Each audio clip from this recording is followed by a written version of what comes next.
If you are over 40, want to lose belly fat, but the scale won't budge, despite diet and exercise, you may be stuck in the vicious cycle between belly fat and cortisol. In this video, I will tell you exactly how this vicious cycle works, how high cortisol causes belly fat and prevents midlife weight loss, what keeps your cortisol persistently elevated, and the tips you need to finally break the cycle. Cortisol is your body's main stress hormone. When stress goes up, cortisol goes up too. And when cortisol rises, your body shifts into survival mode. Cortisol raises blood sugar to keep extra energy available. And because modern stress is mostly mental, not physical, that extra energy doesn't get used. It gets stored mainly around the abdomen as visceral fat.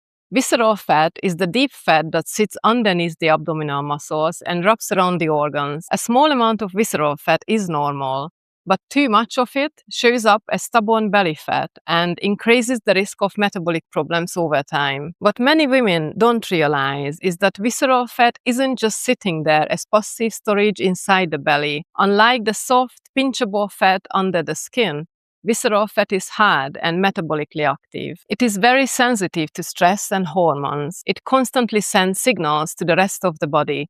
And this is where the vicious cycle starts. The more visceral belly fat you carry, the more cortisol your body produces. And higher cortisol then leads to even more fat being stored in the same area. In midlife, there are a few very common stress signals that keep cortisol elevated and keep this loop between cortisol and visceral belly fat ongoing. And that's what I will cover next. If you find this video helpful, don't forget to like and subscribe for more science-informed support in midlife. For women in perimenopause and menopause, there are 4 main reasons why cortisol stays elevated. First is the loss of hormonal defenses. Estrogen and progesterone normally act like natural buffers for stress response. In perimenopause and menopause, these hormones decline, so the brain becomes more sensitive to stress. Smaller everyday pressures trigger larger and longer-lasting cortisol spikes than they used to. Second is the insulin-cortisol trap. As estrogen drops, the body becomes less sensitive to insulin. Blood sugar stays higher for longer after meals, which signals to the body to pump out more cortisol to manage the energy. This means the body is constantly stressed by its own fuel source. The third reason is sleep disruptors.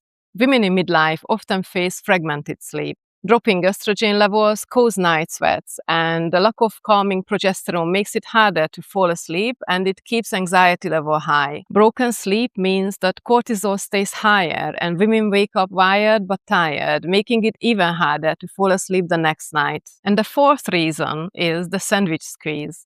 Midlife is often very full with multiple responsibilities, work pressure, growing kids, aging parents, financial concerns, and very little downtime to calm cortisol back down. We cannot remove all stress from our lives, but you can reduce the stress signals coming in and make small, consistent changes that interrupt this stress, cortisol, belly fat cycle. So let's talk about what actually helps to manage cortisol, support midlife weight loss, and lose belly fat. Firstly, try to avoid things that quietly push cortisol higher. Try not to live on caffeine just to get through the day, because too much caffeine, especially without enough food, directly stimulates cortisol and makes weight loss harder. Don't treat sleep as optional, because inconsistent sleep disrupts your circadian rhythm and prevents cortisol from naturally lowering at night. And try to adopt a few tips that actively help regulate and lower cortisol. Take regular pauses during the day, because short breaks signal safety to your nervous system and interrupt ongoing stress patterns. Eat in a way that balances your blood sugar throughout the day. Steady blood sugar means that your body doesn't need to keep releasing cortisol to rescue falling energy levels. You can watch my video on blood sugar balancing. I will link it up for you here. Eat nutrient-dense food that support cortisol regulation, because nutrients like B vitamin and magnesium are heavily used during stress.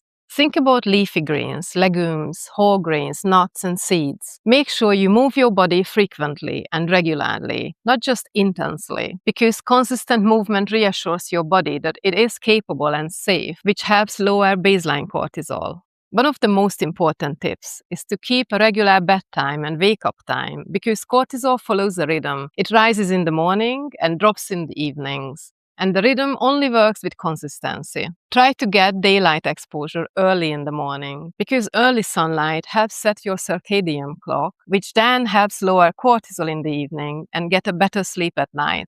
And the one really important thing to understand about cortisol is this. Cortisol doesn't respond to one perfect day. It responds to patterns and consistency. You don't lower cortisol by doing everything right once or every now and then. You lower your cortisol by sending the same calm, predictable signals to your body consistently over and over again. It's about showing your nervous system daily that you are safe. If this video helped you understand why belly fat behaves differently in midlife and how stress and cortisol fit into that, make sure you like it so it can reach other women who might need it too. And if you want more science-informed, realistic support for midlife health and weight loss, subscribe so you don't miss the next video. Thanks for watching, and I see you in the next one.